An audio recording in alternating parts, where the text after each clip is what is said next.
Ibihe byiza bakunzi bacu, turabasuhuje ndetse tubahaye n'ikaze.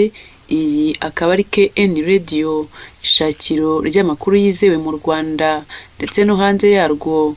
Ni amakuru tubagezaho twabanje gukora ubugororangingo ndetse n'ubusesenguzi kugira ngo tuyabagezeho ameze neza ku bufatanye n'itsinda rigari ryacu ry'abanyamakuru. Hari amakuru rero, amakuru ababaje, amakuru yatangaje benshi ndetse akanababaza cyane.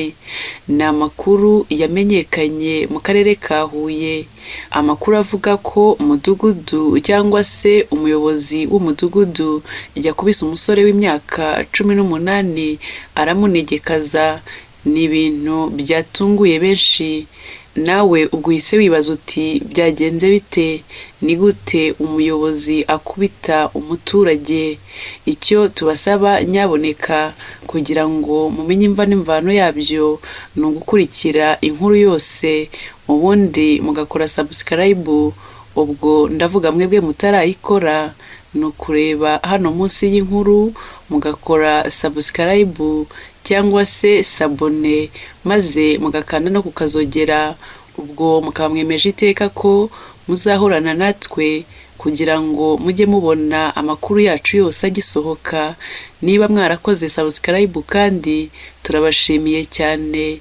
Ikindi kora like ndetse na share kugira ngo usangize inshuti n'abavandimwe, ndetse unaduhe comment cyangwa se igitekerezo. Urabukoze cyane. Mbere yuko dukomeza, reka tubanze dufate akaruhuko gato cyane, turaza turambura iyi nkuru yose, inkuru y'umuyobozi ukurikiranyweho gukubita umusore w'imyaka 18 ngo akamunegekaza. Iyi ni KN Radio ugikurikiye.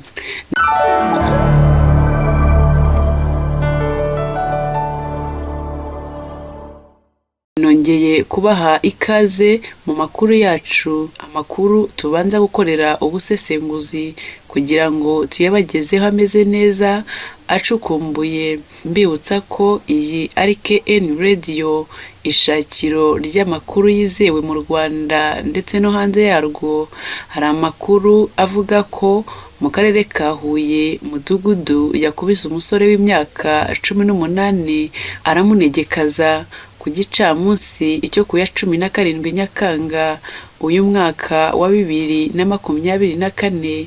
Umukuru w'umudugudu wa Kinyata, akagari ka Kabatwa mu murenge wa Kigoma mu karere ka Huye, yakubise umusore w'imyaka 18 aramunegekaza. Bernard Uwitije niwe wakubiswe aranegekazwa, afite inguma mu mutwe, mu nda, ku rutugu no ku kaboko k'iburyo. Ikigo nderabuzima cya Kigoma cyamwohereje ku bitaro kugira ngo ahabwe ubuvuzi bwisumbuye. Umunyamabanga nshingwabikorwa w'umurenge wa Kigoma Jean Baptiste Hakuzimana yabwiye itangazamakuru ko uwo mukuru w'umudugudu yitwa Tanaze Musabyimana yakubise uwo musore, kandi ko kuri ubu bamufashe ngo ashyikirizwe RIB, kuko urebye ngo yahohoteye cyane uwo musore, cyane ko n'ibyo yamujijije ngo bidafatika.